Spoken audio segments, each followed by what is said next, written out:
current players. It knows that, you know, Gavin was last in at Venus, so when it spawns me, it ignores the values here and puts me next to Venus, basically. But when I just gate it, you know, I use a warp computer or something, or a faster than light computer, it'll put me in the location here that I've pointed out, which is 20,000, 20,000. Spawn rotation, same deal. If you enter this star system and you've come from anywhere but a planet that was within the star system, it'll point you in this direction. So it'll say I'm pointing in the Z direction. Last of all, or last relevant item here for this particular star system is, or this game map, is the surface. 0 says it's not a surface, there's no terrain in this map. 1 in the next entry, and the Mercury, says there's a surface. Now in the next entry there's a few different values. Firstly, X and Y have 0 because they're a subset, they're a hierarchical child of Sol. You come from Sol to get to Mercury.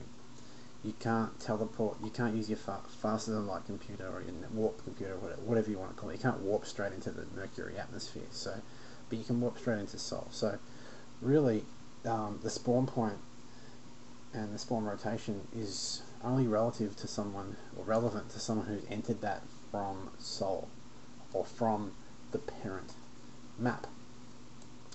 1 means, yes, this has got a surface in it, and now we've got 2 more values, back color, fog color. And let's go into Venus.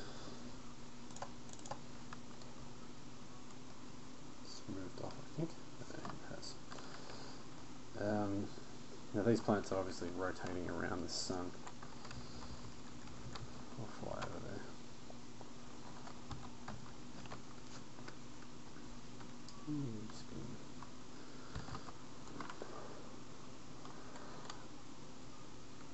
Now what happens is, you'll notice that when we point at a certain part of the screen, more of it's revealed. You'll see on the pointing out, in the distance we've got this area that's kind of misty. As I move to the side, you actually see more of the map. So let's just find a perfect example of this. And you can see it happening here. Now that colour that this is, this model, that model's always there. It's just you can't see it. It's covered up by a fog, and the fog is the colour that we've defined here. That is this colour, fog colour.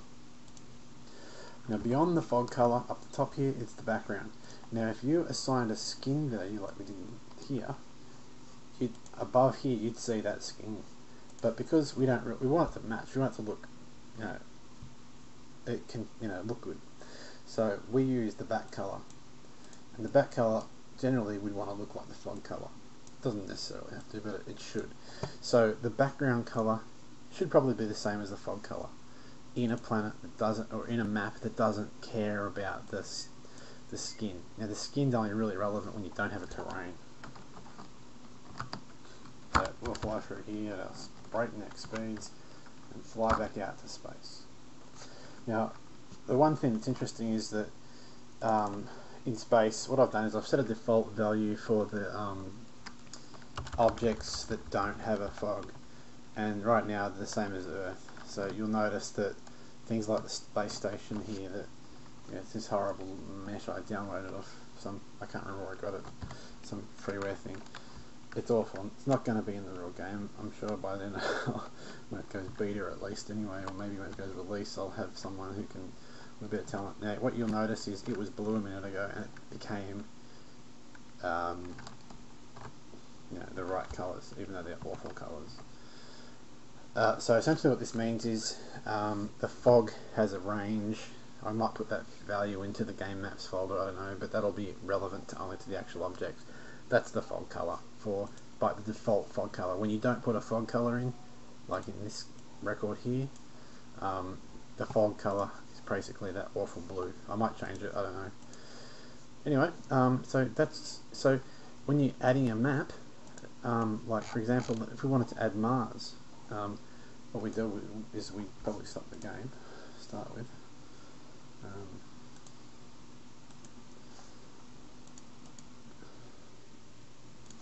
And then we go into our game map, probably copy Earth, and we'd say Mars.xml.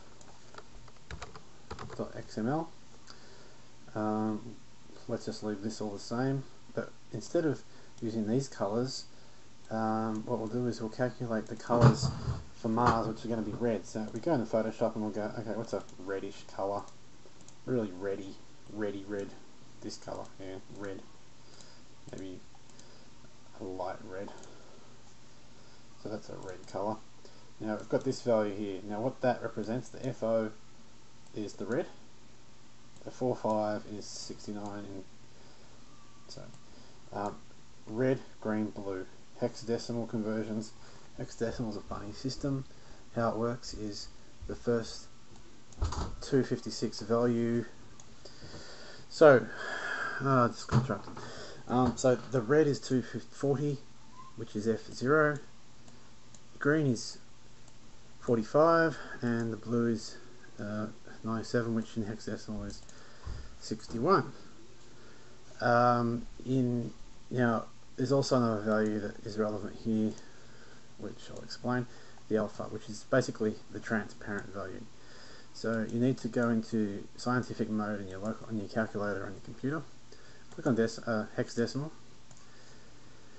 Now the alpha in this situation is FF. It's 255. You want it max. You don't want anything else. I'm sure there's situations where you might want to change it. You can experiment with it if you want, but I don't think it's going to make any difference. So we'll just go FF and then copy what I've got here, which is F04561, and convert that to decimal. Now you've got that awful big yucky number. It's really silly looking. And we'd say that's the colour we want for the sky, red. And I press the wrong thing. Let's try it again. And the fog will be the same colour. So we'll save that. Now, right now, if I ran the game, it'd probably freak out because I don't have a Mars XML file. But that's what you need to do the game maps for a surface map, and also for a non-surface map.